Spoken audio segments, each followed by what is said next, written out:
Last week when we recorded Sight and Sound Weekly, we were interrupted by the great and wonderful Cody Rayhecker in the middle of us. What were we even talking about? Nobody knows who that is. We were talking about the Justice League trailer. We were. It would be wonderful. It would be fantastic if we have a lot of goals and dreams, which is we got a couple to make this a full-time gig and all of that stuff. And yeah, a part of that dream for me somewhere, maybe the dream within a dream, is that Cody Rayhecker would be involved with us some way. There's no way that's ever going to happen. We used to have a podcast together called Death to DVR. Do you remember this? No. So we had this... The podcast that I created? Right. It was a podcast where we did TV recaps. I was going through my iTunes the other day, kind of through all my stuff that I had thrown in there, recorded in the past, and I listened to a Death to DVR episode. It was me hosting, doing the leftovers with Cody and Phil. Oh, back in my YouTubing days? Yeah, back when you took a hiatus. Yeah, I remember that. A leave of absence. Yep. That was surreal, man. It's weird. Surreal. It was. To listen back to that experience? It was because, for one, it wasn't that long ago, but it was probably just barely over a year, probably. But it was very different than what we do now. Like, we've come a long way. Do you listen back to our episodes? To Sight and Sound? Yeah. I mean, when it comes out, I listen to the quality. I like to know how it sounds on my phone, like just as a quality reassurance. Well, you know me. Sometimes I'm like, well, that's not really a great episode. So I have to listen to it to, again, be reassured that it was quality. Right. Shut the fuck up. You're so rude to my dogs, but they deserve it from time to time. It's like they know. I mean, Every time. We talked about those, or you and Kayla talked about superpowers on that Legion episode. Like your actual superpowers, yours is being able to spot gophers. I saw one yesterday on my way home from work. You can train a dog to literally just find anything. That's right. Just let me go teach your dog how to discover gluten in my diet. Like that actually is a thing. Indy is the opposite of what you've described, not just because of his inability to find gluten in somebody, but he is literally incapable of using the bathroom on his own. Dolly, I can open the door and she just goes out. Sometimes when I take my dog outside, if I'm not walking him, if he's going out in the backyard, I have to walk him and take a shit beside him. No, I have to walk my dog in my backyard on a leash. What the hell's the matter with the him? Old people beside me have even asked me, like, why are you doing that? And I've had to tell them that A, it's just a thing. It's just the thing. So, and B, what happens is he will forget what he's doing. He has CTE. He will go out in the backyard and he will stop and just won't move. I swear to God, one day I'll show you. He will go in the yard and he won't move for 5 to 10 minutes. What the hell's the matter? I have no idea. He does that inside too. Yeah. He'll just approach a wall and just stare at it. He does it all the time when we're watching TV. He'll lay down next to a wall but facing it. It's like, Indy, you're not looking at anything. Just do anything else. Do you know how old he is? Do you know how old my dog is? Isn't he like, what, 10 or something? Yeah, like he's that? like 10 years old. He doesn't look 10. He doesn't. I don't think he acts 10 either, for the most part. Doesn't. He's a little weird, but we can always start a mosh pit with him if we want. That's right. So, no 70-year-old person's moshing. That's right. Do you 70? Or you're doing the 7 years as dog years thing? Is that a proven thing, or is that something that we're told when we're children? So. I mean, what's the range of death years in a dog? Is it 13 to 15, would you say? I'd say it's probably about right. So let me do some math, because that's higher than what a human's mortality rate is, right? So like if a dog dies at 13, that's supposedly 91.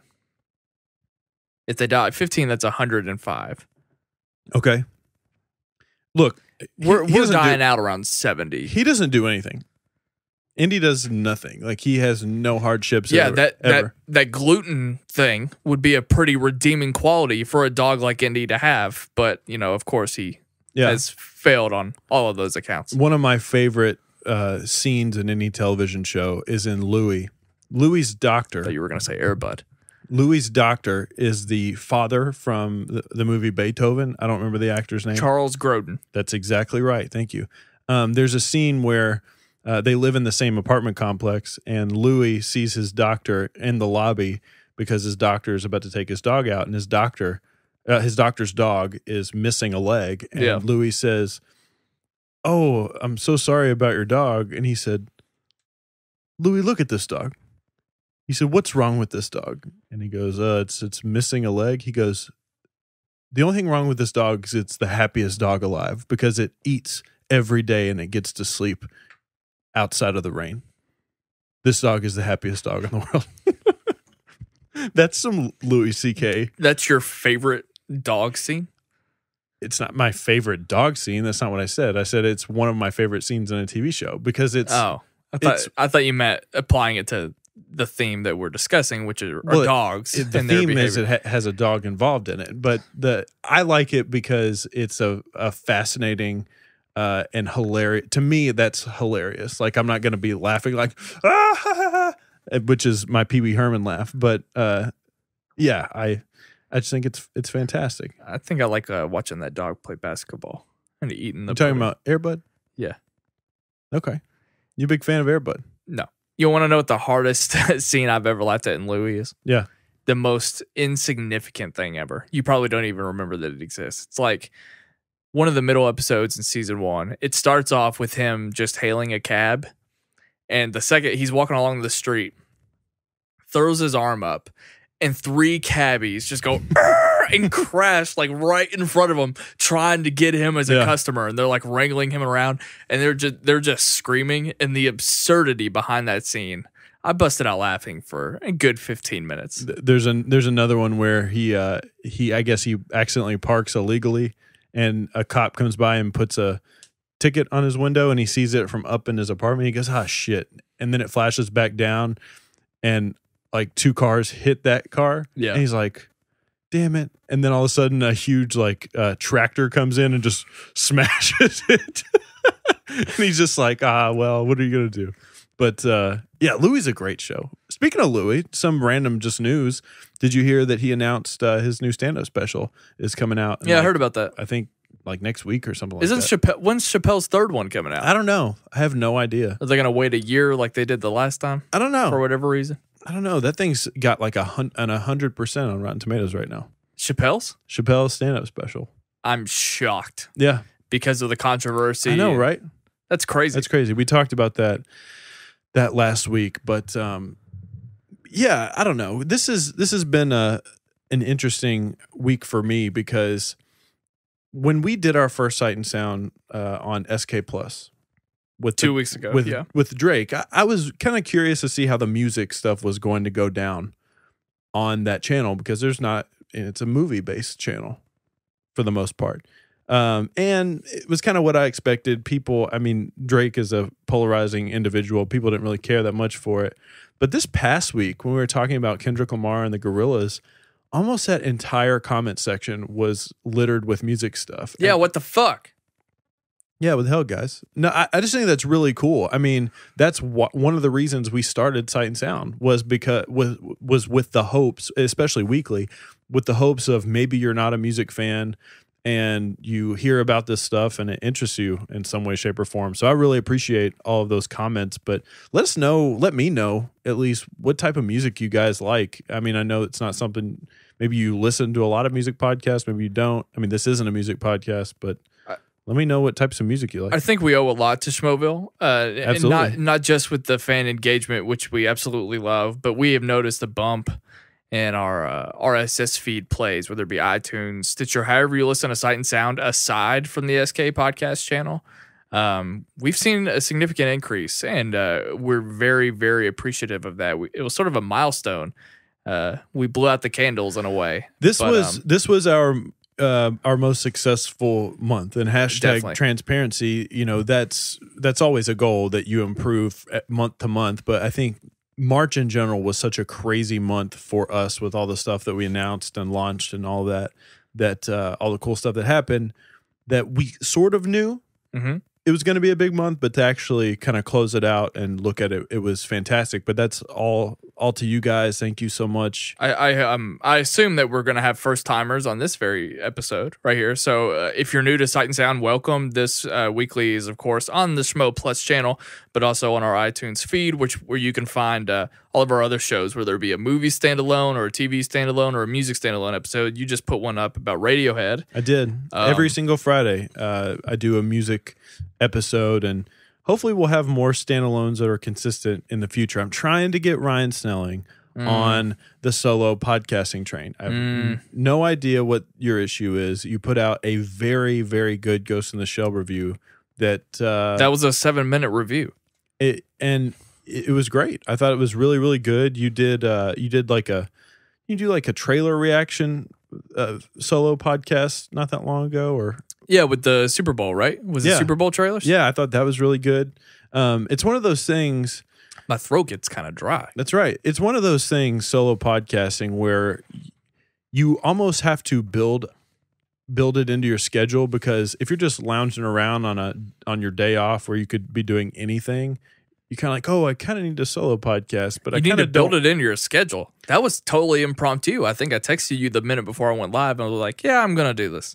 No, I know. No, absolutely. But I'm saying if you want it to be consistent, like I have a time almost the exact same time every single week when I sit down and record. What day weekly, of the week? Music. What day of the week are you deciding what your topic of conversation is? It could be it honestly could be the day of, because that's the thing too. Oh, okay. My music episodes, for those that don't know, the way I do those music episodes is the first 30 minutes. It's typically an hour long. The first 30 minutes is all sort of news rundown. It's like I'm basically talking about the previous, current, and upcoming week in new music releases, and I'm kind of giving you my quick takes on those. Talk about a little bit of news and some stuff like that. The second half of the episode is usually like a deep dive topic on stuff. I've done things like, is rock music dead? I've talked about what type of music listener is out there, and I just did one on Radiohead's 20 and 10-year anniversary albums that are going around right now. OK Computer is 20 years old, and M Rainbows is 10 years old. So I talked about both of those. Have you seen my short film about Radiohead? I have not, but you've told me about it before. Go ahead and tell the rest of the audience about it. These two friends, they're numbskulls. One is a complete idiot, and the other person is the only person on the planet who would ever befriend that idiot. So they get into shenanigans. One of them comes home, and the friend hollers down the street, "You hear that new Radiohead?" And they're having trouble hearing each other. Right. So there's a back and forth. What? You hear that new Radiohead? Who? You hear that new Radiohead? What? In Rainbows. Who? So there's that. So then the idiot goes... You had to be there. Oh, I'm going to submit the link in the description. Actually, I'm not at all. So the friend goes inside. I've learned to stop saying that, because after you never do it. After you've edited the episodes, you've written out the thing, you maybe even done some timestamps. The last thing you want to do is be like, "Oh, I need to put these links back in here." So the friend goes in and searches Radiohead and starts listening to In Rainbows, and then it starts to escalate, similar to that Louis segment that you spoke about with the car ticket. There's a cutaway, and every single song, it's a different phase of emotion. So he's dancing and grooving in one, tapping his foot, and the next one he's crying. Eventually he has a seizure and foams at the mouth. And that's my favorite moment. And then his friend rings the doorbell to ask him if he got a chance to hear In Rainbows. And he's crawling to the front door, having survived the album. That's awesome. In Rainbows is my favorite Radiohead album. Okay, you skipped right through the compliment just to... make that known. We're going to watch it after this podcast. Okay. Or maybe on break. Yeah, I mean, check out that music podcast. It's trash. If you are not the music podcast, the video. If you are a fan of Radiohead, definitely check it out. If you're not, if maybe you're one of the people out there that you've never really gotten it, I don't blame you. They're not for everybody, but sort of kind of go through the appeal of Radiohead, if you will. But anyways, March has been a great month. Thank you guys so much for tuning in. As always, I'm sort of on this trek right now to gauge people's interest on things. Like I said, let us know what types of music you like. Let us know what types of music, movie, and TV, content that you'd want to. Is that really going to change how we do the show? No, but I think I'm very interested though. I'm very interested. I want to talk about all the TV, about all the movies, but as far as letting the fans gauge what we talk about on here, no, I mean, I'm very interested because look, I am doing. We're doing a lot of TV stuff right now as well, and sort of preparing for upcoming TV stuff. We just wrapped up Legion season 1. We got a couple more episodes of Let's Talk Legion. Then we're going to move into the leftovers recaps, which you will also find on this feed. And I am convinced that you can't just go by the numbers with TV. Like, you can't just follow what the most popular TV shows are, because not all of those TV shows warrant you doing podcasts or getting into in-depth conversations about. But there are some out there that don't have a lot of, they don't have a lot of viewers, and they do warrant discussion. Like Star Wars Rebels, for instance, on the TV Showtime app, it's pretty low. I mean, is it really? Oh, it's really low. Yeah. Oh, like super low. You have a disgusted face right now. Yeah. But does that mean that people wouldn't be super fucking interested in talking about it? Of course, absolutely they would be, just by the nature of the content itself. But that's going to transition us very nicely into our television segment. Are you ready to jump into TV? Absolutely. You brought something to my attention. Set this up for us. So I saw it briefly when I opened up my Netflix, but I didn't think anything of it. Didn't even watch the clip that Netflix usually provides on the homepage. So you went into this completely fresh. Hold on. Okay, sorry. I saw the title, probably watched Better Call Saul. I go into work today, and a friend of mine, and you know how I feel about talking about TV and movies at work. Not a fan. Ditto. But only in Schmoville. No. A friend of mine at work asked me if I had watched 13 Reasons Why on Netflix. Told him I had no idea what it was. He starts to tell me about it, and we'll talk about the premise of the show. But as he's explaining it to me, it's like, wow, that sounds really good. That sounds like something I'd really at least be... The premise itself. Yeah, be intrigued by. And so he showed me the trailer, and I saw a familiar face in Dylan Minnette, who plays David Shepard. Jack Shepard's son. Jack Shepard's son. I've seen him in a lot of things. Don't Breathe. Yeah. He was recently in Don't Breathe, which he kicked a lot of ass in. So yeah, and I saw Kate Walsh, who was on Grey's Anatomy. She's in it too.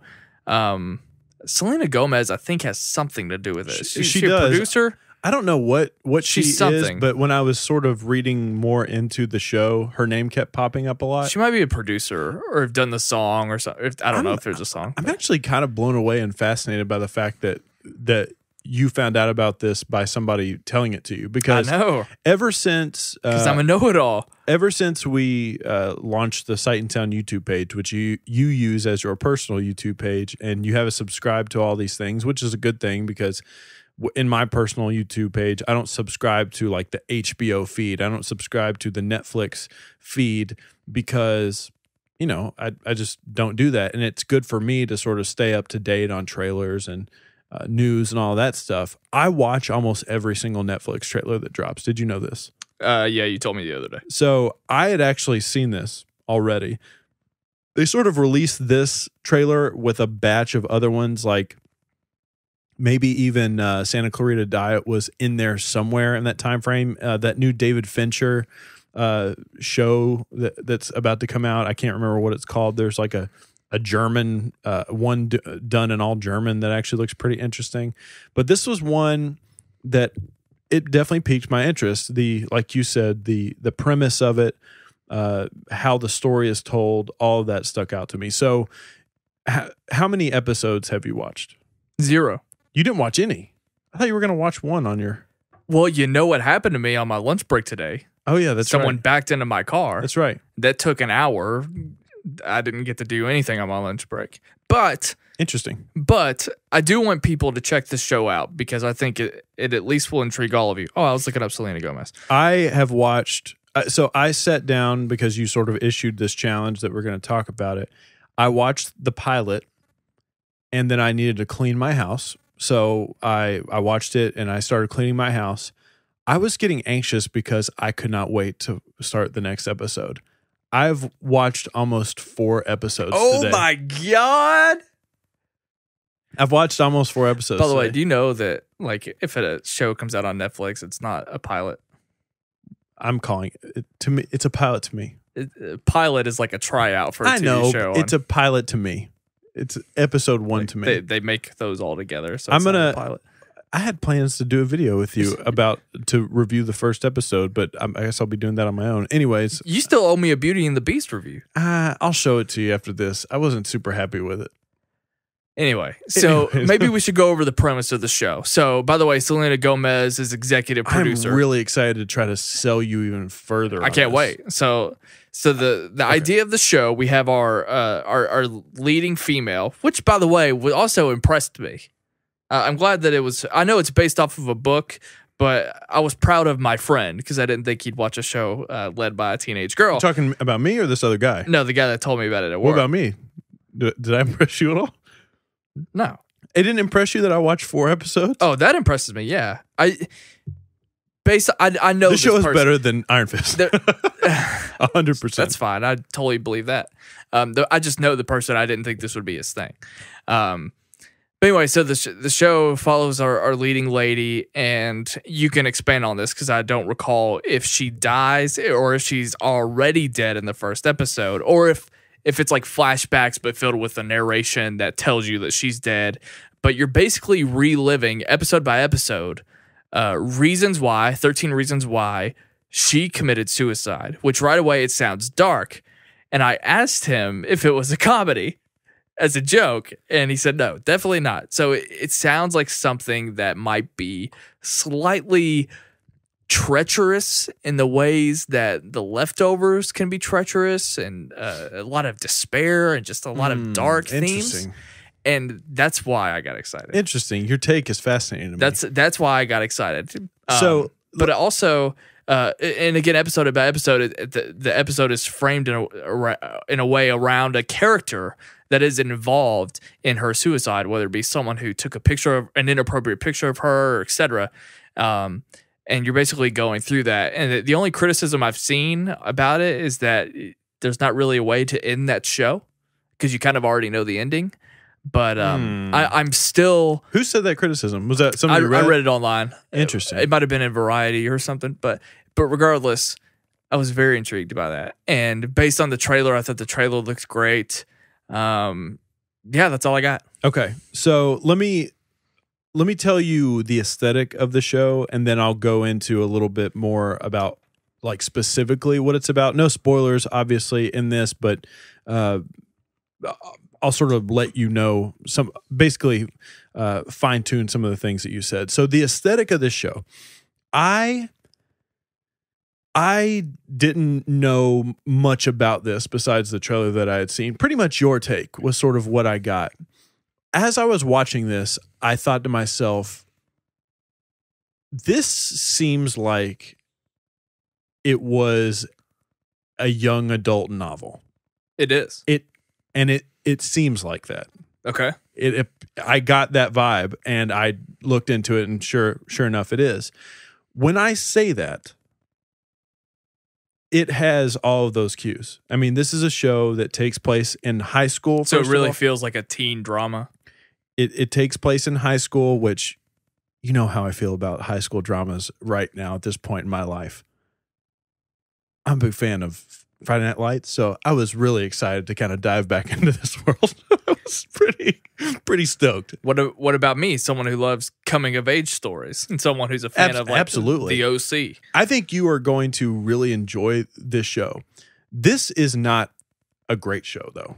I will say that. It is not a great show. Okay. This show has so many cues that the OA had for me. Where, do you remember watching the OA and sort of never fully being on board if you really, really liked it or not, but it made you keep coming back episode to episode? I could see that in a way. Okay. Yeah. So the other thing about the aesthetic of the show, I have seen all of Fault in Our Stars. Same. This is a lot like that. It's very teeny, it seems like a show that could is be. Dylan Minnette like Minnette? Is he like a big hunk?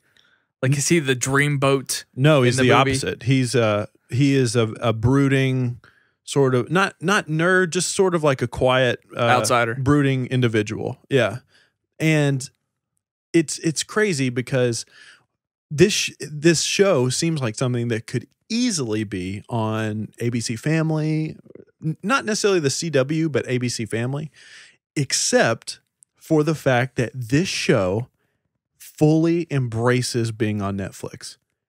I mean, okay. I mean, that's great news. Full on, like, cussing just is like, teens just saying fuck, and it's just like.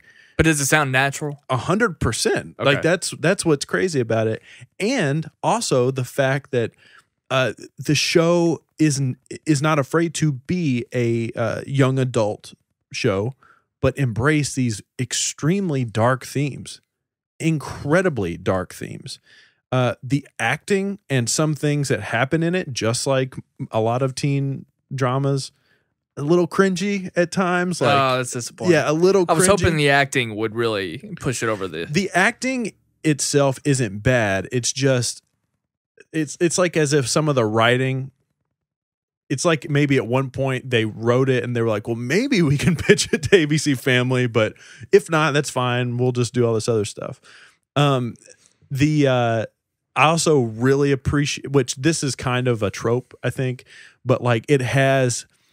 Do you remember watching The OC and watching like all those network dramas and remembering how pivotal music was in those? Sure, absolutely. Like they would have like a song and they would show like this, this big dramatic scene while the song would play out. Hallelujah. Yes. That was a huge OC song. Jeff Buckley. Couple of finales. Well, it was also done by that other guy. I forget his name. Plenty of people. David, what's his name? People are going to get mad at me for not remembering his last name. I think Ryan Adams had a version too. Did he? Yeah, I think you're right. Yeah. Jeff Buckley is probably my favorite version of that song. Anyways, so this. I like the one from Shrek. I'm a big fan of Joy Division. Love Will Tear Us Apart was a very prominent song in the first episode. Also, just got to give this shout out. I texted you this. One of my favorite indie underground bands called The Japanese House had a song in it, and it made me so fucking happy. Oh yeah, you sent me 3 texts in all caps. It was so amazing to hear that. Now, so I've said all this stuff, and on paper, none of these things are appealing to me. So far, if you pitch this to me, I'm not on board at all. There are 2 things to it that stick out, though. Pretty much all the stuff you said, the storytelling element of it. Now, just like I said, to fine tune some of the things that you were saying, this girl has committed suicide and she's dead from the very get go. Like opening scene, it's these people dealing with her suicide. Okay. The main character receives a box of tapes with his name on it, and he's not the only person that's heard these tapes. Every tape on there, all 13 reasons, represent an individual. Yeah. Every single one. And he is supposed to listen to them like other people have and pass them along. And he's supposed to stay on track with it. Okay. Now, the interesting part of the show that has me hooked is, first of all, you have no idea where his name is in these tapes. You see stories of this girl living her life while she was alive through her narration. He's trying to figure out all of this stuff. Have you seen Brick by any chance? No. The Rian Johnson film? Yes. No, I have not. It reminds me a lot of Brick in terms of an individual that's trying to... Isn't that about finding a missing teenager? It is. It's sort of a noir. Okay. It's like a modern take on a noir. And it sort of has that vibe, except there's no mystery to be had there, with the exception of there are people in this show that are involved with things. It's almost like a True Detective underbelly, like underground thing going on. It's weird. Like it's not even like I don't know. It's not like things are happening because of her death or anything like that. It's just people are involved that you would have never known would have been involved in something like this. And that's fascinating. And I'm really excited to keep learning about it. There are times where I don't give a shit about what's happening in the show, but every time each episode ends, I can't wait to start the next one. I love the message. Yeah. I love the awareness that a show like this will provide, because that's tough. Yeah. That's a tough thing to discuss in any capacity, and to center a show around it, a book around it, because you got to give the book credit too. The fact that Netflix was willing to put something like this on, I mean, that's pretty incredible. And I hope that it absolutely finds its young audience. And that's not even where it stops either, because it's not just speaking to teenagers. It actually has a ton of commentary for adults and parents, like how to deal with things like this from all different angles. There's social commentary about social media. There's social commentary about just because that's one of the issues, right? A guy takes a picture of her when she isn't aware of it. Sort of. It's you just got to watch it without her permission. You just got to watch it. It's a whole interwoven web of things that sort of take place. And I also like the fact in this show that not one person in this show is blameless of anything, including her. I mean, everybody is fallible in the show, and that's fascinating too. You're never really rooting for anybody. You're just sort of watching this take place. Now, the whole thing about how to end it and all that stuff, I actually don't agree with that at all, because like I said, there's other things going on that you're just not sure of. And sometimes you even question what you're seeing, like, because there is a whole aspect of this while she's narrating this. Is she telling the truth? I mean, there's that whole dynamic too. And it's fascinating. I'm really enjoying it. I can't wait to finish it to sort of see where it goes. Like I said, it's not great. It's not like, this isn't necessarily prestige TV. It's a good enough show to spend your time on, though, obviously. Incredibly unique, though. It is 100% original and unique, in my opinion. So when do you think you're going to get a jump on it? After we record. Okay, I'm excited. You walked in while I was watching it, and I didn't want anything spoiled for you, so I turned it off. Thank you so much. No problem. You're a sweetheart. Let's take a break, and we will come back with what do you want to do next? Let's do movies. All right, we're gonna do movies next. You're listening to Sight and Sound Weekly. If you absolutely cannot get enough of Sight and Sound, we have you covered on all bases. You can always find us on all of our social media platforms like Twitter and Instagram by looking up @SightSoundPod. It's the same for both. Make sure you check us out there. Also, make sure you're liking our Facebook page, because we want to get some good conversations going between our listeners and one another. So search for us on Facebook. Just search Sight and Sound. Use the ampersand. We're also on YouTube. Yeah. That'd be great. Let's get back to the show.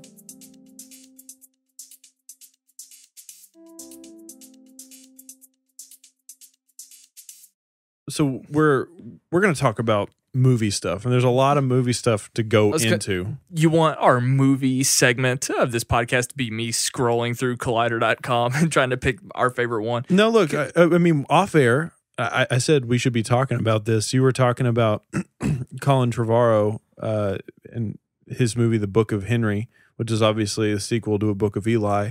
And look, I was not big on Jurassic World.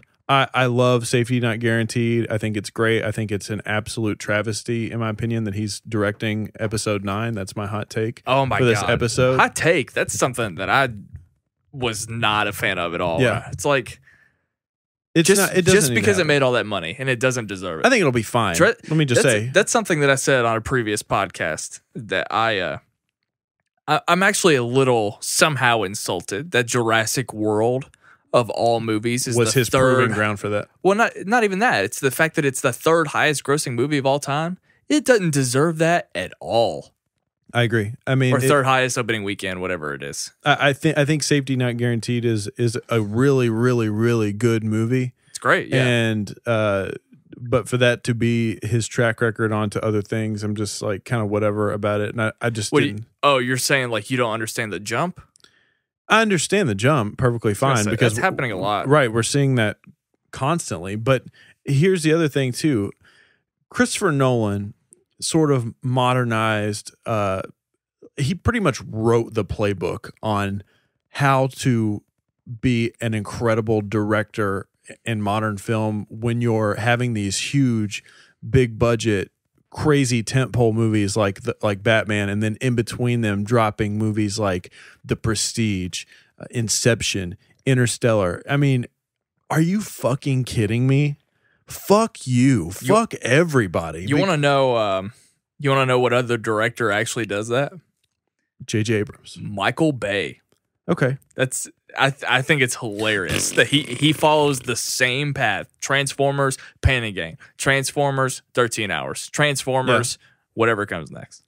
Yeah, well, I mean, my statement here is the fact that, you know, Book of Henry, to have that be his in between movie, it's fine. There's nothing wrong with that. But like, I think if you want to stand on your own as just a next level type of director, I mean, you should be, in my opinion, I think you need to be a little bit more ambitious. Now, maybe that's not his goal. Maybe that's not the case. But if you look at that track record of Nolan, and not everybody can be Nolan, I fully get that. But I mean, just look at J.J. Abrams, for instance. Not even necessarily the movies that he does out, or the stuff that he does him directly outside of these big projects that he does, but what he's involved with Bad Robot. I mean, even his producer's credits with the Cloverfield stuff, I think is a huge achievement. Even as much as I didn't care for it, being involved in such an ambitious project like Westworld is still a huge achievement. I mean, that's, to me, having that resume is what makes somebody like J.J. Abrams or Christopher Nolan stick out as much as they do. I'm a little confused. You're talking like you saw. Did you see the trailer for Book of Henry? I didn't see the trailer. I heard about it you're talking on like Collider you know, Movie Talk. You're talking like you know what the hell you're talking about. I'm being a little bit of a dong right now, but I heard a synopsis on Movie Talk.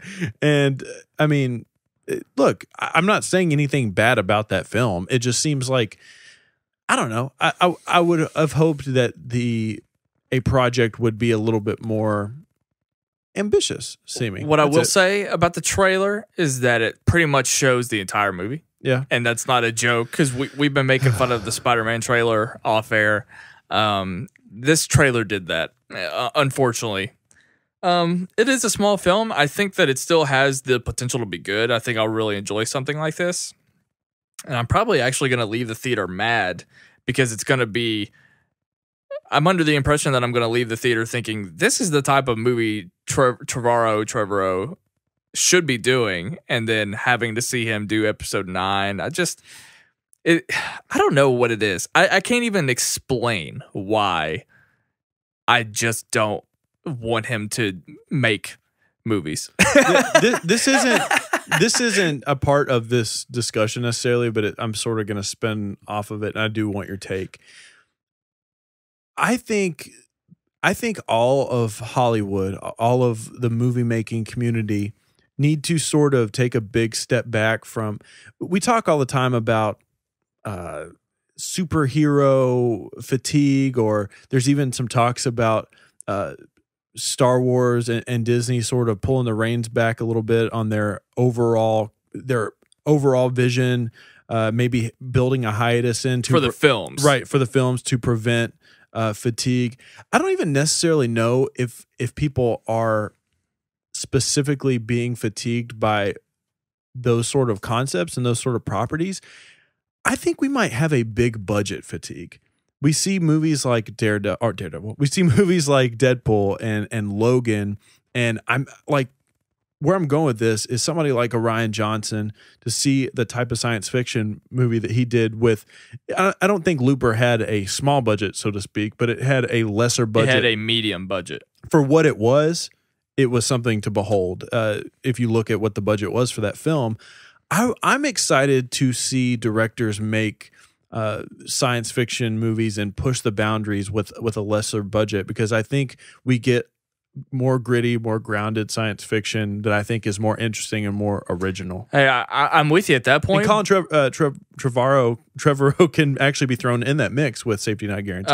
I'm with you. I agree with you on that, but I think that the blockbuster fatigue is kind of silly because I think you picked the wrong year to make that kind of take. Absolutely. By the end of this year, I think that we're going to have the most abundance of quality blockbuster films this year. I mean, they all look promising. We're hearing about all this stuff. Even Justice League footage dropped at CinemaCon, and people were talking about how good it was. Justice League, wasn't it? They showed some Justice League footage, Wonder Woman footage, and they said that the Wonder Woman footage looked great. So, and that was one of the big ones, the Dawn of the Planet. Talk about being a dong, Jay. You haven't seen the War for the Planet of the Apes trailer yet. How is that a dong? The definition of a dong is talking shit about something that you haven't seen. I've never talked bad about that once. What is it? What do you mean that's a definition of dong? Did you just come up with that? We established this on previous site. We established this. A dong is somebody who passes judgment on something without having any basis for that. Maybe judgment. I forgot what led to that conversation. That's fine. So, hey, guess what? You can go listen to it on our previous episode. Hashtag Team Dong. Well, let me ask. I'm calling you a dong for being a silly goose and not watching the trailer yet. I haven't seen Dawn of the Planet of the Apes. Well, that's another reason why you're a dong. Well, I mean, I haven't watched the movie, and that's fine. But I don't necessarily think anybody would begrudge me for not watching a trailer to a sequel that I haven't seen the prior movie. They wouldn't, but I am able to do so as your friend. I Right. have the privilege of giving you a hard time for that. Absolutely. So this is going to seem like a strange question, but I think if you think about it, it might make sense. Do you kind of feel like the movie making community, the movie Hollywood, if you will, that I've heard them call that. that they're getting better at making blockbusters? No, I wouldn't Why? say. I wouldn't say that. 2016 was horrible. Okay. It was horrible. Okay. I'm thinking more big picture. I'm not thinking of immediate reaction. That's really, really hard to say. I mean, it's a seesaw.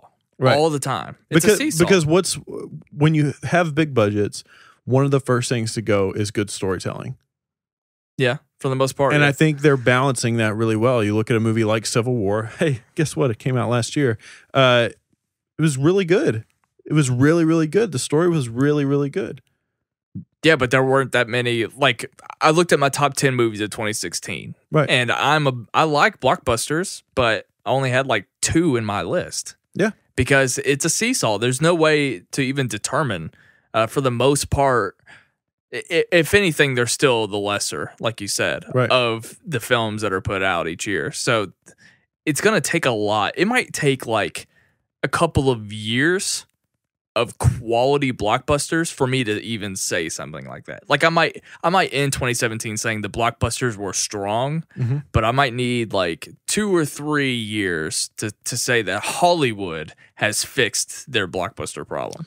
Because January, or well, maybe January is a bad example, but March of 2018 could be straight trash. Well, I think the entire Harry Potter franchise, with the exception of Fantastic Beasts, has been really, really good.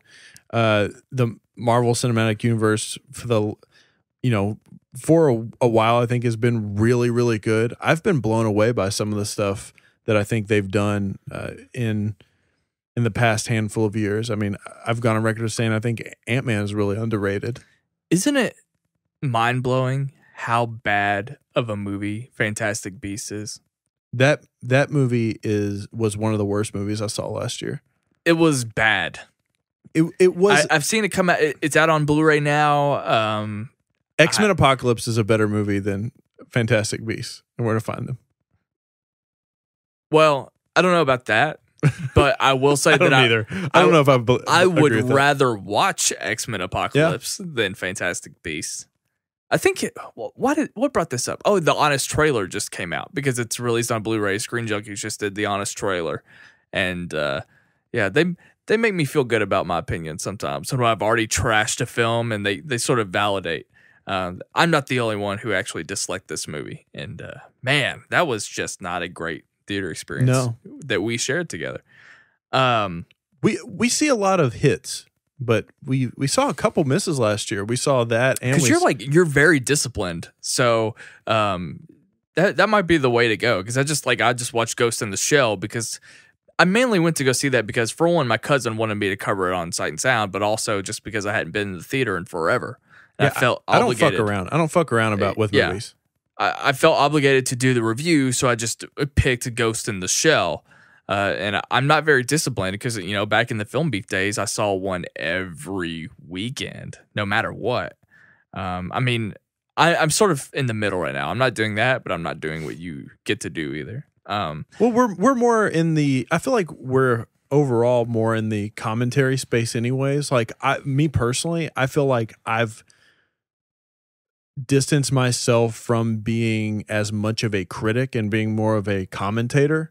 So it's easy to commentate about news. It's easy to have our finger on the pulse about things. Even music, for the most part, like the amount of albums that I'm reviewing has sort of decreased. So, yeah, I don't know. Maybe I'm contagious in my laziness to review things. You did just put up your Ghost in the Shell review, and it was really, really good. Thank you. One thing I wanted to bring up. There's two things. We're still in the bubble of CinemaCon right now.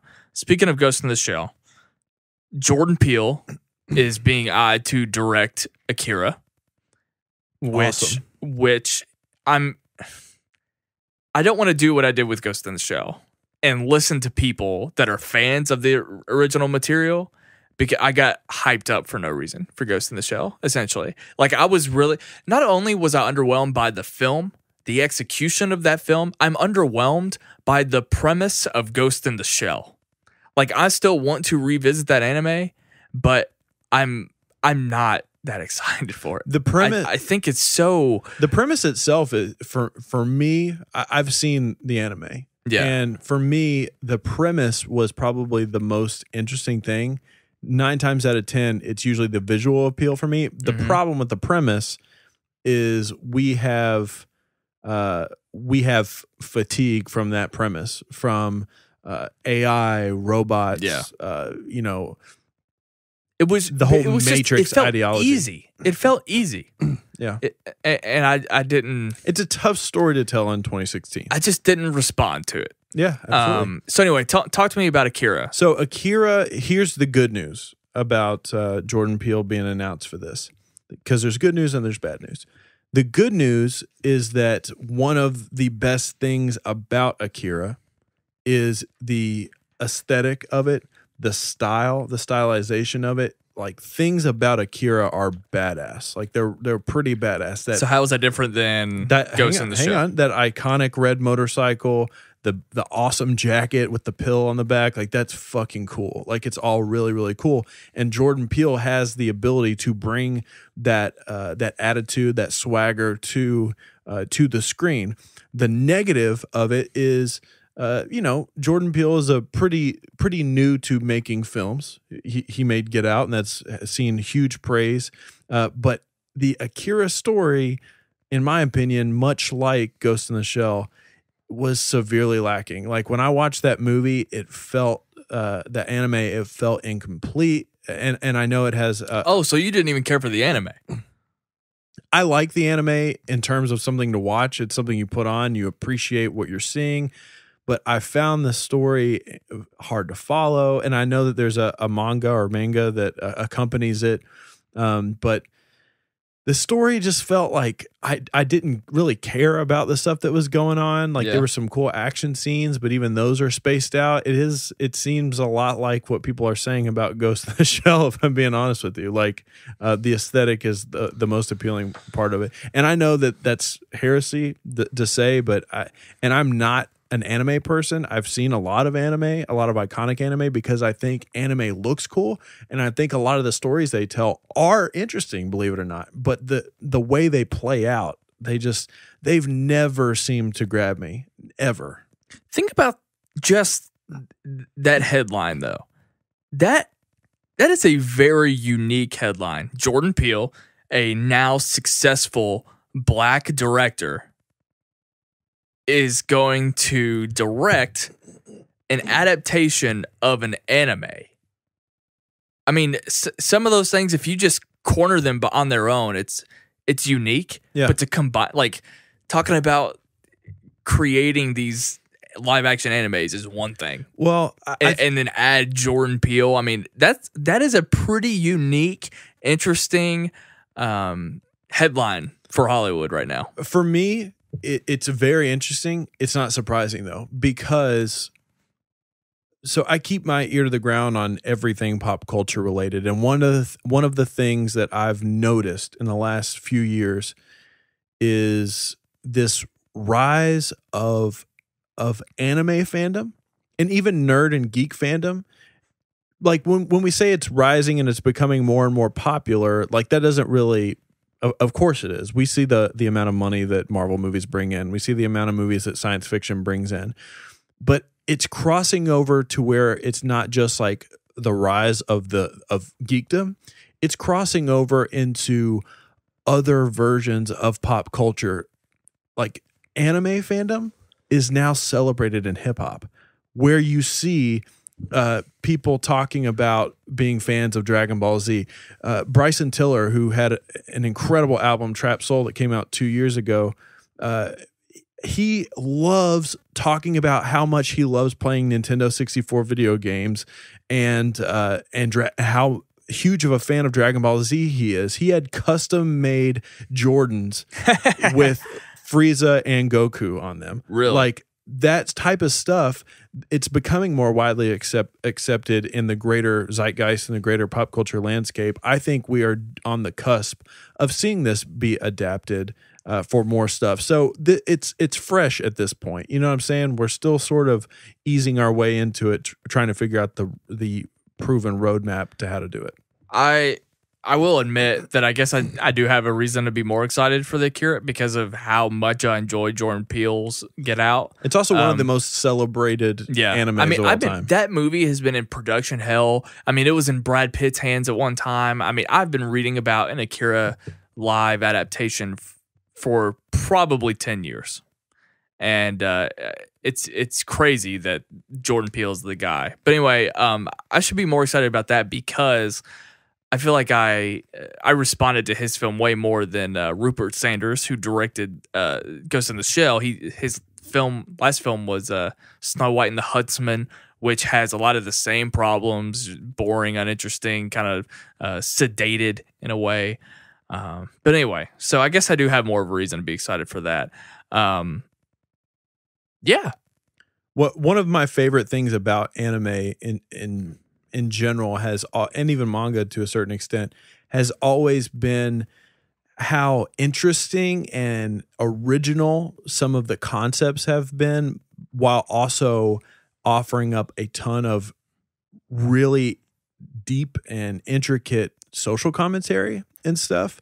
That scene with Ghost in the Shell, obviously with technology and dealing with AI and how that's involved in our everyday life, and even some of those shots of futuristic Japan, all the advertisements like being in your face, all of that stuff is fascinating to me, and that's something that I'm interested in seeing. Like, of all the things right now, I feel like it's a lot of directors want to be involved in Marvel stuff because it's popular, obviously, but also because it's, you know, if you make a successful comic book movie and it makes a lot of money, like your name is in lights. Yeah. Sometimes I question how artistically satisfying those are, but these anime properties are easily something I could see. I mean, really top-notch directors getting involved in, people like a Christopher Nolan or even a Spielberg getting involved in something like this, because they are so dense with ideas and concepts and just rich in their commentary. So I'm excited for it. Yeah, we still need to see how it plays out, though. I want to talk about the It trailer. Okay. How fucking great was this trailer? It was a really, really good trailer. I don't care about this movie? I do. The trailer forced me. Someone asked me today if I had seen the original movie. No. I have context of it. I know it's a Stephen King. I know it's Tim Curry. I know all about that stuff. But yeah, I haven't seen the original at all. I've never seen it either. Never read the book. Really? I've never seen it. I've never read the book. I'm a huge Stephen King fan. I've read quite a few Stephen King novels before. I've actually seen a lot. Did you know this? That one October, I did an entire Stephen King movie marathon where I watched movies like The Mist and Pet Sematary and The Shining and Carrie. I'm a wannabe like poser when it comes to being a Stephen King fan. Have you seen The Shining? Of course. Okay. Yeah, of course. But right now, just because I haven't seen a lot of Stephen King stuff or read a lot of Stephen King stuff, I'm more of I like the idea of Stephen King. For some reason, I never knew what to get started with. And I was always not only overwhelmed by the catalog, but I was overwhelmed by the length of his projects. Right. So I don't know. I've never really been able to dive deep, but whenever something Stephen King comes up, I get excited just because I know the fan base behind him. I know he's unique and has incredibly prolific. Yeah, so many great stories to have been told by this man. So, he's fascinating to me, even though I don't know that much about him. Do you know what sold me on Stephen King? No. Just take a guess. USA's Dead Zone, starring Anthony Michael Hall. No. It was 100% Lost. Lost sold me on Stephen King because of The Stand. The Stand was a big one. When Lost was on, I would listen to Damon and Carlton's podcast about it, and they would talk about the Dark Tower all the time. Does that podcast still exist? I have no idea, but it's so funny. I didn't know what podcasts were when that was out, and that's a huge shame. I really wish I could hear that. Did you listen to those back in the day? No, I'd never heard them. Do yourself, if there's any Lost fans out there, do yourself a favor and go back and listen to them because they are fucking hilarious. If they exist. If they exist. They should. They were like an official ABC podcast. But anyways, a bunch of their books would come up all the time. Dark Tower for the longest time was like the most desired thing for Bad Robot to develop with Damon Lindelof. It was supposed to be out for as an HBO series. Unfortunately, Westworld took that place. I don't remember Lindelof being attached to that. He was 100% attached to it. And he was the one that announced that he was having to give up on it. And I actually think Carlton Cuse was also attached. I think all three of them, that was going to be their thing after Lost. Yeah. That would have been great. But then we never would have had The Leftovers. Or Westworld. Was that a pro? I'm joking. Oh, thank you. Show's trash. I didn't see the smirk until later.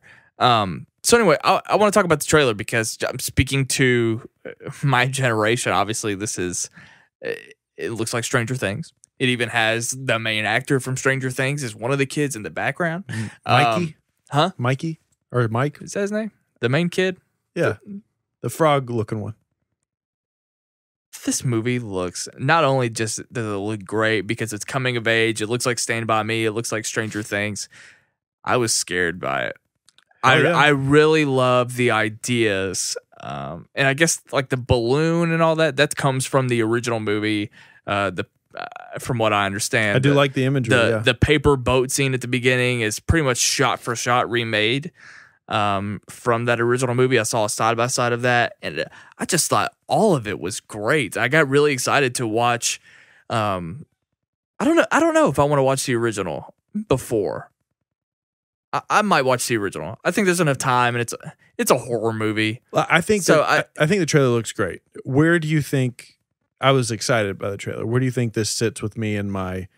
Will I go see it in the theater? Oh, you won't go see it. I definitely won't go see it. If you didn't go see Get Out, you won't go see this. I have a love-hate relationship with horror movies. I'm a little bit of a snob when it comes to horror movies. Like much like you, I owned a collection of Alfred Hitchcock movies. For a while, I ended up selling them to half-price books. But Jay, I love Hitchcock. I love classic horror. The Orphanage is one of my favorite modern horror movies of all time. But for the most part, they end up just making me laugh. And this does look good. I definitely think it looks good, but I just have no idea. Like, I probably would have never seen Green Room in theaters if I didn't know what it was about. So, yeah, it looks good. I don't know what you want me to say. I just want you to get excited about something. I like that. I'm excited that it looks like Stranger Things. The big headline for me though, out of CinemaCon, was the quote unquote news that we got about Spider-Man. And producer Amy Pascal, some of you probably already know this, talked about how the deal between Sony and Marvel might not exist after they do the sequel. And then there's all this other stuff too, like the idea that they are building this universe without Spider-Man, with or without. I mean, I guess they could bring in another actor or another Spider-Man to the mix. They're kind of already doing that anyway because they're doing the animated Spider-Man. I felt like that was left out of the conversation. Like when I was watching Collider sort of break all this down, they forgot that they're making an animated Spider-Man movie that has nothing to do with the Marvel Cinematic Universe starring Miles Morales. So they kind of established this a couple years ago when the news broke that they were, joining forces. So this is just kind of fascinating to me just because none of this has ever really been attempted, starting with the fact that they are cooperating, but also simultaneously doing their own thing with the same character. That's very intriguing. But what I will say, and I don't know how much more I have to offer that's new to this, as soon as I read that quote, I have a tweet. I quoted it and just went, because immediately I took it as bad news. Right. I still think it's kind of silly to have said that, and they obviously got a bad reaction from the fans because the fans are kind of like raising their pitchforks already. Like, what the hell? Why aren't you going to stay together? I mean, this is a beautiful marriage. This is what fans have been waiting for years. The more I think about it, though, the more I sort of understand. I understand it. That doesn't mean I like it. You understand where they're coming from. I do. And I think that I don't think all is lost because I think that they will learn from the experience with Marvel, sort of maybe adopt some of their, maybe not formula, but just technique in building the story because they're obviously involved in all of that creatively.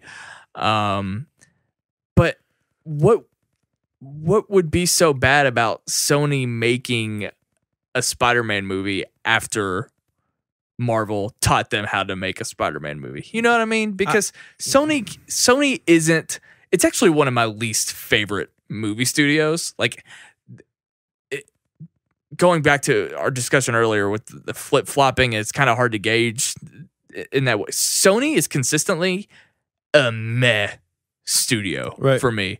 I don't really care for their movies at all, actually. But they can learn from Marvel.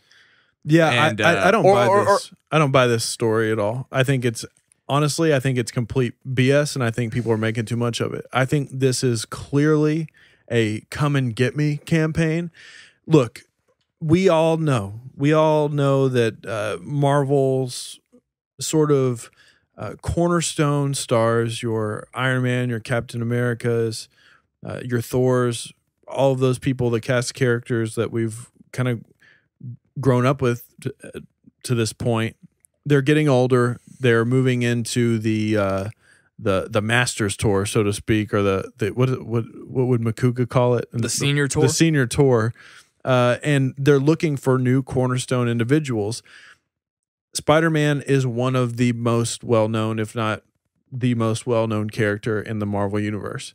And in my opinion, Marvel probably has Spider-Man pinned down as being the tentpole movie or the tentpole character for their franchise to move forward. With that being said, to me, this sounds like I said, a come get me call from Sony, basically saying, if you want this, it's going to cost you a lot of money. I was going to say, that's the statement you made before that. It's not Marvel's call. Exactly. So Marvel Now, can correct me if I'm Marvel wrong, can plan all they want. Correct me if I'm wrong. They They can buy out the rights if they want to.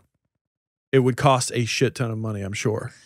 I've never heard that kind of rhetoric. Right. Because if that was a possibility, then I feel like that would be a no-brainer. It's definitely years ago. It's definitely a possibility. Everything is as for far sale. as far as I know.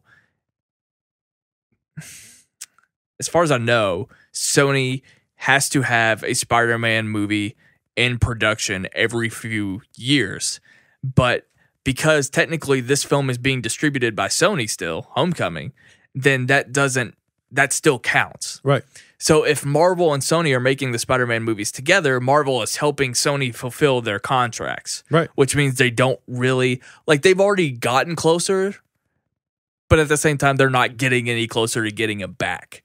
Yeah, absolutely. And that's my impression of it. So, I mean, it would cost an ungodly amount of money, but if they came to them and said, here's $15 billion for the rights, I mean, they could sell it if they wanted to. But like I said, they can continue on with this. But Sony doesn't have to say yes. I mean, Sony could say, well, why would I take this when we could just keep making movies and keep making the money back? Absolutely. No, I mean, they could hold on to the character. That's 100% the case, but that's what I'm saying. They can hold him up for ransom.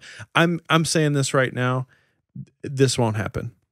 100%. This will not happen. Yeah, I'm not saying I buy into it. I mean, right. This movie is going to. I'm actually doing the thing that I hate when I say it's a given. Wolverine is definitely going to be in Deadpool. Sorry, guys. He continues to say no to that, by the way. Of course he does. The only thing Hugh Jackman says is that he would only come back as Wolverine if he was in the Marvel Cinematic Universe, which will not ever happen. So it's also not true. It could happen. Yeah, you're right. That's what people were saying about Spider-Man like 3 years ago. Right. I even said it. Batman will be in the Marvel Cinematic Universe. That will never happen. He wouldn't fit. That'd be awful. Yeah, it would. It'd be awful. Yeah. Be incredibly underpowered. I'm not saying I buy into it. I think it's kind of I was bummed out that she said something like that. Because, like, I was just being happy-go-lucky, ignorant, not really thinking about that. Sure, it was a possibility, but that wasn't on my mind at all. We had just watched that trailer. We were hyped about the possibilities because I love Spider-Man as a character. I love him. Yeah. And some of the movies have actually... massive character. I know. I growing up, I read more Spider-Man comics than anything. Spider-Man? Spider-Man? Is that what I said? Growing up, I read more Spider-Man than any other comic, even more than my precious Batman. But it wasn't fun to be a Spider-Man fan, if that makes any sense. Like, I know a lot of people, especially diehard comic book fans, were still getting to read those comic books, and I got out of an age where for a long time I wasn't reading them. So it just wasn't fun to be a Spider-Man because I wasn't wanting to talk about these films. Like, I don't care for the Raimi Spider-Mans. I don't care for them as far as revisiting them. I think Spider-Man 2 is great, but I think the casting of all three of those films is awful. I agree. Awful. I also think they're incredibly dated. 100%. Why are you making that face? Are you surprised by that? No, not at all. I agree with you 100%. Dr. Octopus, I think, was the only one that I think was Alfred a pretty Molina. good he did good, but still, whenever I see all of those actors playing those characters, I'm thinking, this is not what I imagined. And I know that that's kind of wrong in a way, but even the movies didn't convince me that they were the characters. Actually, again, another hot take, I'm filled with them today. I actually find it a little bit ridiculous how much those movies are defended. Like, I think the second one is a good movie. It's a good movie. But the first one, I'm sorry, that movie, it's not. It's just dated. Not only is it dated, but I mean, it's like a fucking like Looney Tunes cartoon. Well, some people, so silly. A lot of people defend those movies too because they're fans of Sam Raimi, which I'm not. Yeah. I could care less about Sam Raimi as a filmmaker. Yeah. Yeah, and I'm sick of this thing of like, well, it was good at one time. Yeah, you know what? Black and white silent films were good at one time, but like, what the fuck? Like, it's not at one time anymore. It's today, and we look back on those and it's like, oh, those kind of weren't that great. At one time, Adam West's Batman was the only Batman movie that's ever been made, and it was probably fucking great. I'm guilty of that attitude. I made fun of Amazing Spider-Man when it started coming out. Do you know I've never seen either of them? Oh, really? Never saw either of them. The first one, you should feel curious, only because like Mark Webb. My knowledge, not because of Mark Webb, but just because. If someone who dislikes that first Spider-Man movie, I mean, maybe you kind of need that reboot to maybe get energized or maybe feel better about Spider-Man movies that have been made so far. But there's no chance that you'll like Spider-Man 2. My attitude towards that is something I wish more people would have, and it's of course because but it's the fact that once they launched the Marvel Cinematic Universe and we were getting Marvel properties outside of that, I had no interest. I said, why should I care about this? If they're telling this great story over here and this other one that's just kind of doing whatever, it's like, no, I'm not interested in that. Like, did you ever read Amalgam comic books? I think I hate what you're saying. Why? It's a little elitist. Well, maybe it is. You're saying that you have less of a reason to care about a superhero film because it's not included in the Marvel Cinematic Universe? Because from the get-go, the stakes are lower. The stakes seem lower to me. It's like when it's like when Jason Newsted from Metallica decided to go start that band Echo Brain. Nobody gave a shit about that band. I'm pulling a Mark Ellis here. I'm like relating it to. I feel like it's not like that. To me, it feels like that. That's just me. That's just my opinion. You don't have to agree with it. I'm just saying that's how I feel about it. I don't care about I mean, don't get me wrong. There are instances of things where that makes sense. Look at the X-Men universe. I mean, I think that's great. I think they have, I guess, sort of a better track record. Do X-Men movies have a better track record than Spider-Man movies? That's the question. I think the answer is yes. In my opinion, X-Men. Yeah, I agree. 100%. Movies. Right. The general consensus, I think, is that 4 of the 5 Spider-Man movies are good. No, I'm sorry, 3. 1, 2, and Amazing Spider-Man. Yeah. But X-Men, for some reason, people think that but the quality of those 3 movies are better or higher than the quality of the best X-Men movies. That's my take on it. I think the worst good X-Men movie is better than the best Spider-Man movie. Okay. What would be the worst good X-Men movie? The first X-Men. I agree. I think it's still better than Spider-Man 2. You think Bryan Singer's X-Men is better than Spider-Man 2? I do. I think I disagree, but that's fine. We'd have to watch them back to back. Yeah, definitely. Normally when this is a great conversation. Normally when I have these opinions, it's like, I mean, I haven't seen some of these movies in a really, really long time. I would need to update them. Like when I did my Star Wars updated opinions, like just a couple months ago, I was fascinated by my findings. And I wonder how often people do that, because I think that's necessary. I'm not as much of a diehard movie fan as you or a lot of people listening to this, but thank you. But I try to keep in touch with my opinions on things. Like, I don't like saying... It's good to keep in touch with your opinion. I don't like saying The Departed is my favorite movie of all time if I've watched it 10 years ago. That's why I watch it every single year. To make sure that you're right about yourself? To make sure that I still hold that opinion. Yeah. I'm sorry. It's okay. We have gone very long with this. It was a lot longer than I originally intended. And that's fine. Quick tidbits. They did show more. Did you say tidbits? Tidbits. A few more tidbits. They did actually show Justice League footage, so I was right and wrong about that. Dark Tower footage. We were talking about Stephen King. They showed unfinished Dark Tower footage, I believe. I have no idea why we still haven't seen stuff, because it got delayed again. It did get delayed. The last time I checked, which was only like 2 weeks ago, it was still showing a summer release. No, I'm saying like I think it just happened this week. Okay, they pushed it back, and that's fine. It's still surprising to me that we haven't gotten it. Like the only thing we've gotten weird. officially has been a poster, and that's one of my most anticipated movies just because of how interesting the property is. We got more footage from Baywatch, the Jumanji sequel or whatever. That has me more interested than ever. I'm actually pretty surprised at how intrigued I am by that movie. Did you like the original Jumanji? Yes.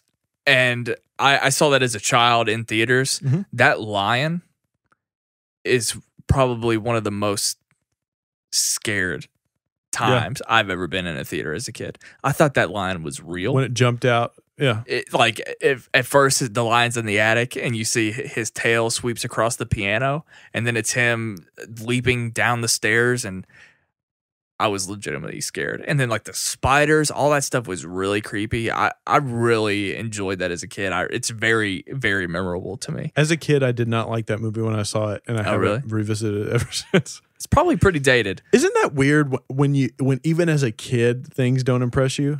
Like you're like, yeah. I don't ever really remember being like that about anything though. Okay, yeah, but I'm not. No, I know. Okay. Also, Valerian and the City of 1,000 Planets.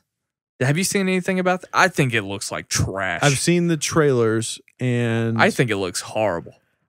It falls under that same category as I have no fucking idea what this movie is supposed to be about. I think we got another Jupiter Ascending on our hands. It looks like 10 movies in one. And that's so unappealing to me. Like when we watched the Taboo trailer that one time, that was so unappealing. Like to watch a trailer and have no idea, not to even have a grasp of what the movie could be about is frustrating to me. Do you care about Wreck-It Ralph too? No. Okay. Let's stop there and take a break. Let's take a break. When we come back, we're going to be talking a little bit about Warped Tour. It's something that Ryan can actually talk about music-wise. Ha ha. All right, we'll be back. Did you know that Sight and Sound has a YouTube channel? If you didn't, you need to go and subscribe to our YouTube channel. Just go to YouTube and search for Sight and Sound, or you can find a link in the description of this podcast. But yeah, if you're wanting more Sight and Sound content, you can get a ton of it over on our YouTube page. There's a lot more content over there.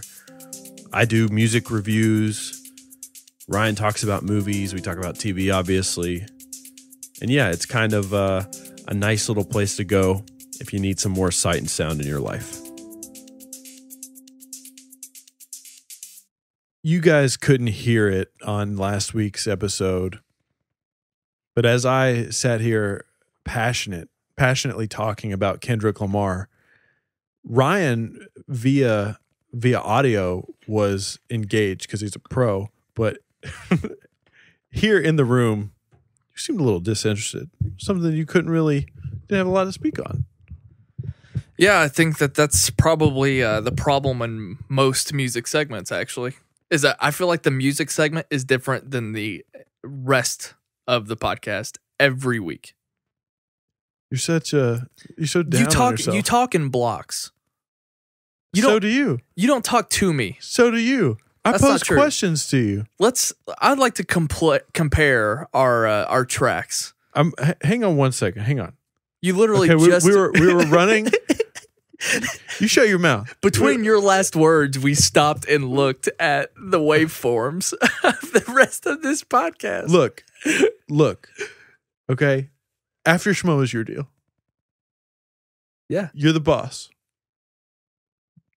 I'm not the boss of Sight and Sound Weekly, but I've got to keep the train on the track sometimes. Sometimes you feel sick. I never know when you're gonna have one of your moments. All right. Anyways, we're gonna talk about something I'm pretty excited to talk about. Actually, I am too. I'm not excited to go. I'm not going to go to this, but the Warped Tour lineup was recently announced, and in the past years, Warped Tour has come under a little bit of scrutiny within its own music scene, believe it or not. But honestly, I don't even care. I don't even care about this year. It's music's a fad. Music can be a fad. No, this music's a fad. Yeah, to a certain extent. No, I was waiting for you to absolutely grill that statement because Never Shout Never and a lot of older bands are on this tour. Well, that's the biggest talking point of this year's Warped Tour. Never Shout Never? No. Or older bands coming back. Yeah, and we'll talk more about that. But and then, of course, you have the irrelevant bands like Bless the Fall. I'm trolling at this point. Wait, hang on. I actually am interested in this. I feel like you've told me this before, but I have CTE and I don't remember things a lot. But he doesn't actually have CTE, audience. Have you ever been to Warped Tour? Yeah. You have? How many times? Twice. What years? I don't remember. Now think about it. I don't remember what year it was. Really? I know the years I went. Maybe it was like 2010 or something. Okay. And then maybe I've only been once. I can't remember. No, I've been twice. I've definitely been twice. I've been 3 times. My first time ever was in 2013. No, it wasn't. I'm sorry. It was no way. 2003. I'm sorry. 10 years before that. There's no way that you went that recently. My first year was 2003. My parents took me. Really? Yeah. They took me and just dropped me off and let me walk around by myself. I mean, I was let's see, I would have been a You would have been 16? Sophomore, 15. I would have been 13 in 2013. I was a sophomore. Or 3. I was a sophomore in high school. It was the summer between sophomore and junior year. Sophomore and senior year, yeah. Sophomore and junior year. And it was interesting. I'd never been to anything like that before, but it was also miserable. Like hot? It was. So for those that don't know what Warped Tour is, it's a touring music festival. And the way most of them work is they play at amphitheaters. The one in Cincinnati is at Riverbend Amphitheater, but they set up in the parking lot essentially and throughout have you been to the one in Cincinnati? Is that the one you went to? Both times. Yeah. So they set up in the parking lot and like around the building, and then the amphitheater stage itself is typically, I'm assuming it was like this with you, but it's split down the middle, and they have basically 2 stages on one stage. That was not the case in one of the times. Okay. I mean, they were, what's the word? I said it all the time when we played music. What's the term when you already have the next band's equipment back on stage? That has a technical term. I'm forgetting. Yeah, it was like that, but it wasn't. I think there was one particular stage that did that, because I think I remember seeing like a Skylit Drive play, and the second they quit, Inner Party System was right next to it. But as far as the main stage, that was not my experience. Typically how that goes is usually have a house set of drums and they switch out a few things. Like they'll switch out the snare, they'll switch out the cymbals and maybe some toms. And they typically have house cabinets for the guitars. Yeah. They'll just switch out the guitar heads. But it's hot. There is a ton of people. It's a little bit stressful because you never know. This has been a thing with the Warped Tour for a long time, but you never know what the schedule is going to be until you show up. They pretty much draw it out of a hat that day, and you can go and not have any idea when or where a band is playing. And a lot of the times, sometimes bands that you want to see play at the exact same time. You have to pick and choose what you're going to see. Did you have an experience like that when you went? Both times were very different.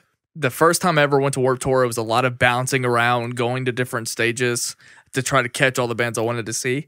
The second time I went to Warped Tour, I got there pretty much the second the doors opened, and I made my way to like the second row. Yeah. I never left my seat the entire day. Wow. And that's hours. So upon hours. Who are some of the bands, like, because anytime you're making your decision to go to something like this, there's a lot of bands that play that you're like, yeah, I don't mind seeing these bands, but there's typically a core maybe of 5 bands that you're like super stoked to see that are bringing you there. Did you have bands like that? The bands that I stayed at the main stage for, I believe that was the same year that it was Under Oath, Prada, and A Day to Remember.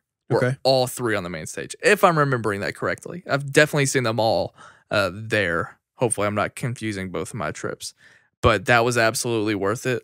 I think I saw ABR on that same stage too. I know August Burns Red for those that I'm sorry. know. Yeah, you have August Burns Red. I do. And Prada is the Devil Wears Prada. Anti-Flag was shitty. Anti-Flag? Yeah.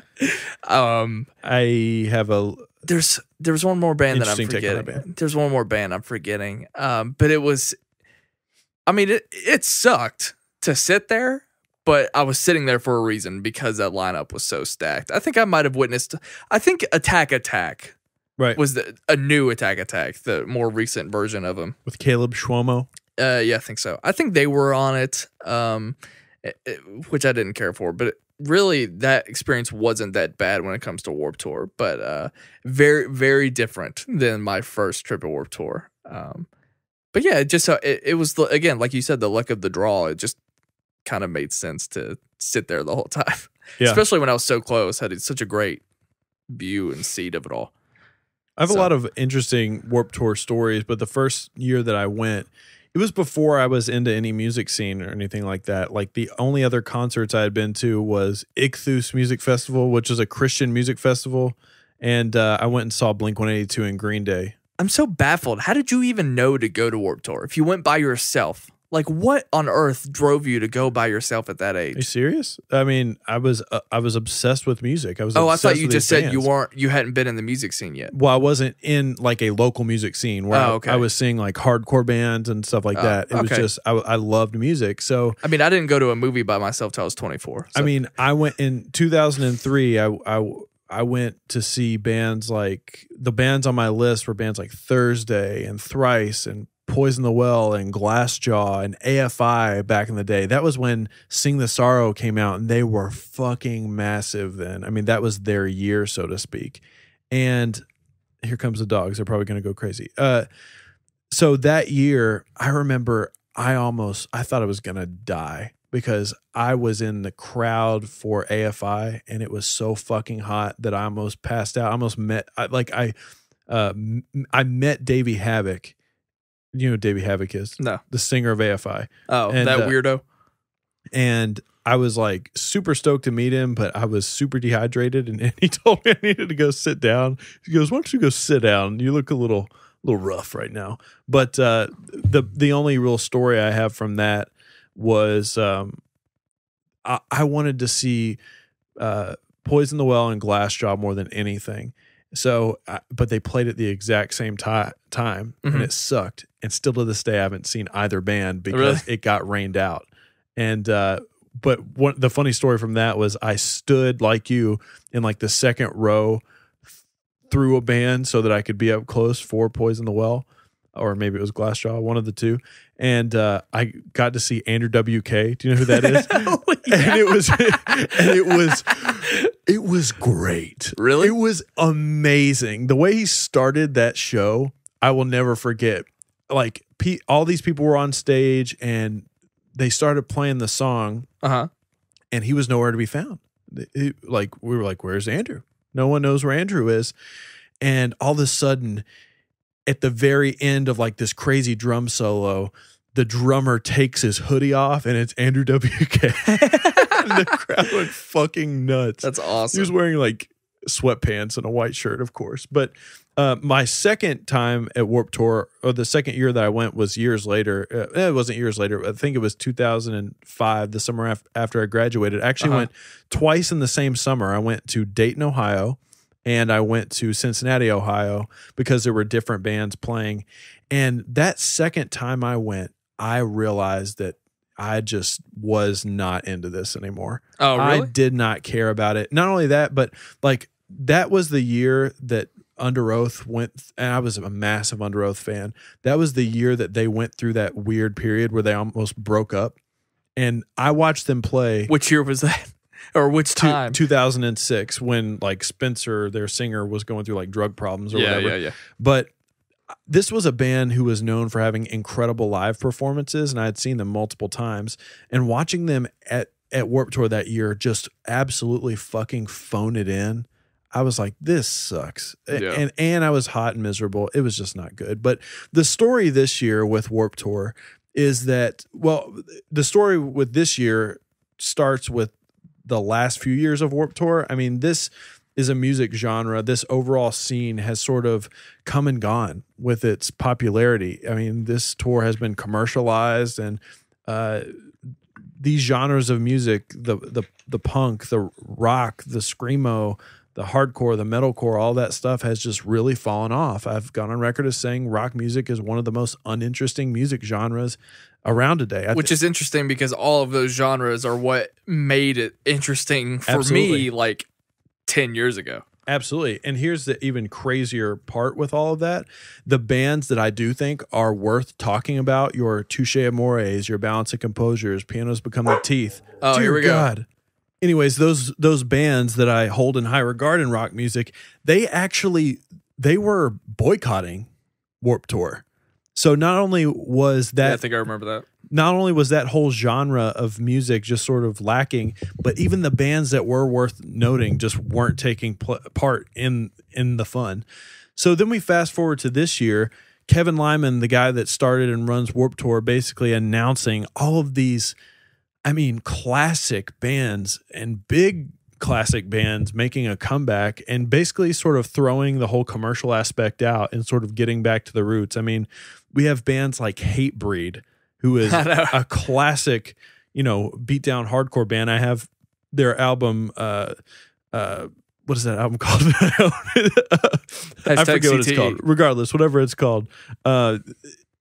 The fact that they're on this thing is a huge story. Absolutely. In and of itself. You have bands like there's a whole stage called I don't know if this is an actual stage, Rewind at Sea. No, I think that's the boat tour they have. Do you know they have a boat? A Warped Tour boat? No, I did not know that. You didn't know that? No. Do you know what Parahoy is? No. Paramore has their own cruise that you can go on. Really? Yeah, you didn't know this? No. Yeah, and I think Warped Tour has their own Some fan cruise as well. You've got bands like CKY. Do you remember CKY from back in the day? Bam Margera? Yeah, well, it's not. It's Bam Margera was known for being in their little videos. Yeah. They also did the theme of Viva La Bam, did they not? I think so. Yeah. Guar. Goldfinger. Do you know why? No, I don't know Goldfinger. Goldfinger is important because their singer is a huge James Bond fan, album producer. I mean, he produced the new Blink-182 album, a bunch of stuff like that. Just going down through some of this stuff. I mean, even some sort of classic bands for us, Hawthorne Heights playing. Yeah. I mean, just a band from way back in the day. It seems for us. Municipal Waste is another sort of classic band that they've got. Our Last Night. Why'd you perk up? I'm surprised they're doing it. Honestly. You have a history. Maybe I'm with that not. band. They're good businessmen. I do have a history with them. I played a show with them. I admire their career trajectory quite a bit, even though I've fallen off from being a fan of their music. I really definitely appreciate what they're doing right now. I would actually still like to probably see them live. The Ataris making a comeback. The Ataris are a band that had one of the most promising They've been around forever. careers. At one point, they were going to be like the next big thing, and they just completely fell off so much that they played in Lexington, Kentucky. Matt Wilson. Not that long ago. Matt Wilson did not put Brave the Storm on the Ataris Amoroso show. How dare he? Suicide Machines, actually one of the first concerts I ever got to see. Our boys in Too Close to Touch, who I say our boys, it's a I actually local band. Don't know them at all. I played several shows with that band. I mean, they've taken a different form over the years with various members and names, but I played several shows with those guys. And this is the one that I think is probably going to excite you the most. Emir is on Warped Tour. Now, I can't tell if this is shtick or not. Like, do you care about Emir now? What do you mean? I feel the same. I don't know. I've always felt the same way about Emir. They're fucking nuts. You've seen them live. I've never seen them live. They're one of my biggest guilty pleasure bands. I have seen them live, and it was such a one-of-a-kind experience. I thought that Frankie was somehow eating me during his own show. Like sexually. I felt like he was tearing my body apart just by performing music. The way he looks when he performs is hilarious, and of course I laugh at their music in general because I think it sounds funny. But how do you feel about Beartooth? I have zero opinion on Beartooth. I haven't listened to it. I feel like they're supposed to be a band that people that like the type of music that we liked are supposed to care about now. I think Caleb Schwomo, formerly of Attack Attack, is a very talented individual. I do not think Beartooth is a good band. Okay. I don't even know if that's necessarily a hot take. What about Bless the Fall? They're irrelevant. I love every time I say that, Luke is like, they were on the main stage last year. It's like, okay, but I remember when they came out. I remember that first album that came out. I was pretty into it at the time, even though I kind of think it's garbage now. I remember seeing them. I've seen them play live. They played the same show that Amir did. I saw them back to back. I saw them when they first came out. They were on a tour package. I went and saw them Between the Buried and Me, Unearth, and Atreyu on the same show. Awesome. And when I showed, and Bury Or Dead was on the show, and I showed up, and people were like, "What is this band? Get this band off the fucking stage hilarious now." That's great. Craigerfer was their vocalist name at the time. I always thought that was really stupid. I lumped them together with the Scarlet Drive. Okay. I remember really enjoying their debuts, and then as time went on, I'm just like, even at that time when when that sort of genre of music was coming up, a lot of people didn't care for that band because they seemed like a band that was sort of processed by the music industry. Yeah, like they were sort of put together like a boy band almost. Yeah, I can see that. It didn't feel genuine. One band that I'm a huge fan of, a modern hardcore band, a melodic hardcore band, Counterparts. I actually got to see them a couple years ago. Yeah. Huge fan of that band, incredibly talented band.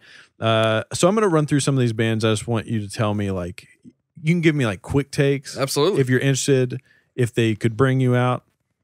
The first one up, Dance Gavin Dance.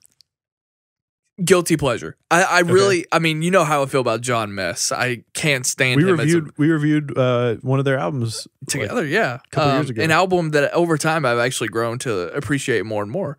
They've been around for a long time. Yeah. For me, at least. I mean, I've heard pretty much all of their albums for the most part. Except the return of Johnny Craig. Whatever that was, that Downtown Battle Mountain 2? Yeah. I didn't mind that.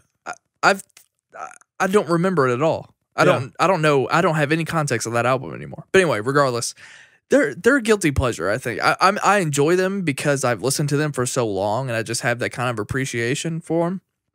But I would like to see them live. I've never seen them live. Really, I would enjoy that. I've never seen them. I think they're an incredibly talented band and a band that, for the most part, I enjoy. Definitely unique. But for how unique and how talented they are, they kind of make the exact same album every single time. That's fair. And this, like the one right before, so they just put out an album last year.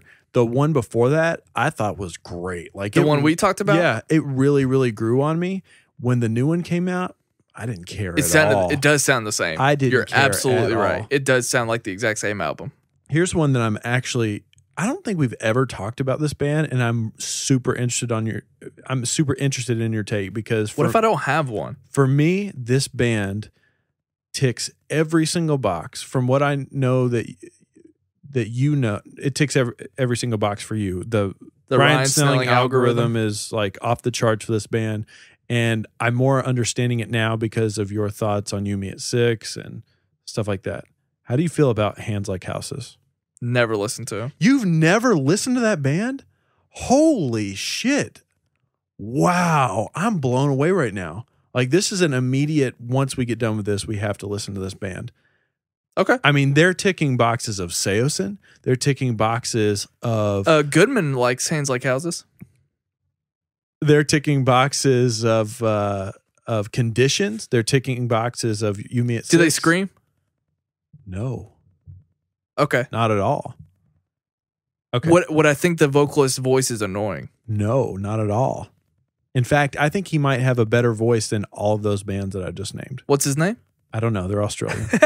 Anyways, all right, let's just keep moving on. I'm sorry to disappoint you. That's fine. It was a shock. It really was.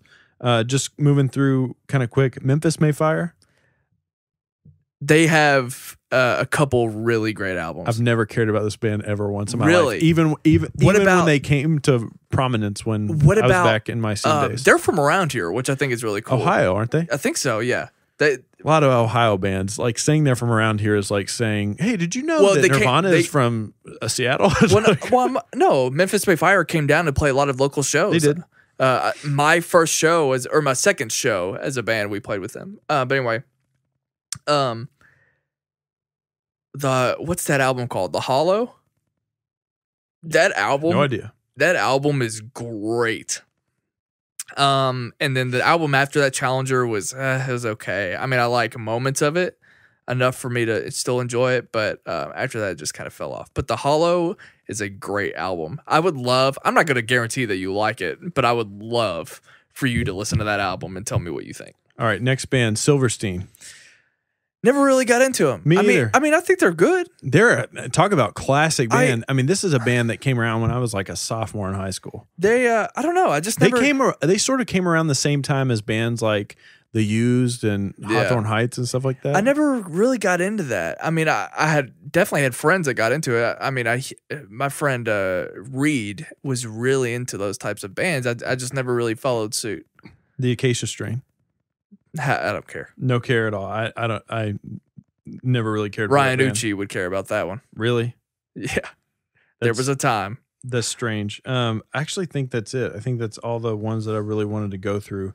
Look, I'm definitely not going to this, but I would actually like to go. Really? Yeah. You and our boy Luke, you guys can go see this together. I mean, I would genuinely probably have a good time, even with the nostalgic factor involved, and just because I haven't been in several years. I want you to go to a festival with me so bad. You're going to do it for my birthday. We're not going to have this conversation again. I know, but I'm very excited. I just want you to dance. No. You've never had this experience I've never before. Cared. You've never had the experience that we're going to have before. I laugh.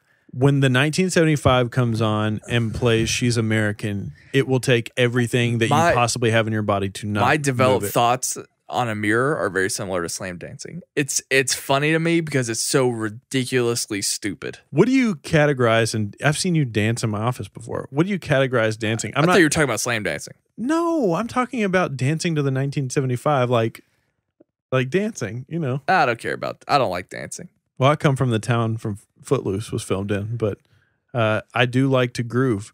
When 21 Pilots played, when I saw them, it was tough not to dance. Snoop Dogg was great I don't care for it. We'll see. We'll see what happens. Anyways, guys, thank you so much for listening on this Sight and Sound Weekly episode. Such a weird episode. It was a very bizarre episode. All three segments were like totally different. 100%. So you can find us on social media at Sight Sound Pod on Twitter and Instagram, Facebook.com/Sight Sound Pod. We're also on the After Schmo, breaking down everything Schmoes know related. We're having a great time over there. Ryan's getting stressed out about numbers and plays, but we're doing just fine. Thank you for tuning in with us. You can find me on social media at Jaye Williams, J to the A to the Y to the E on Twitter and Instagram. It's the same for both. Ryan, where can they find you? You can find me staring down Jay's dog on Twitter at WhatUpSnell. Make sure, again, that you are staying tuned. If you've been enjoying Let's Talk Legion, we still have 2 more episodes of our show, Let's Talk Legion, that we're going to do. And then our next show that we're going to cover is actually going to be done on this feed. Like I said before, we're going to be talking about The Leftovers Season 3. Comes out in a couple weeks. You still have time. If you want to watch that show, binge those first 2 seasons because it is incredible television, I promise. So just be on the lookout for that. And we're hitting it hard and heavy with our YouTube channel. I just put out, if you tuned in and you like the Kendrick Lamar discussion that we had, he just dropped a new single called Humble. There is a review/reaction/discussion on our YouTube channel. It's a video. You get to see my lovely face. And straight up to my face. Ryan did a Ghost in the Shell review, as we've already talked about. We've got a ton of YouTube stuff. We're almost up to 250 subscribers. Yeah, it's been crazy. So if you guys want more additional Sight and Sound content, obviously make sure you're subscribed to our podcast feed, but go ahead and head on over to our YouTube channel, subscribe there for additional content. A lot of cool stuff on the horizon for Sight and Sound. We thank you for sticking with us. You got anything else? Nada. All right, let's get the hell out of here. We'll see you guys next week.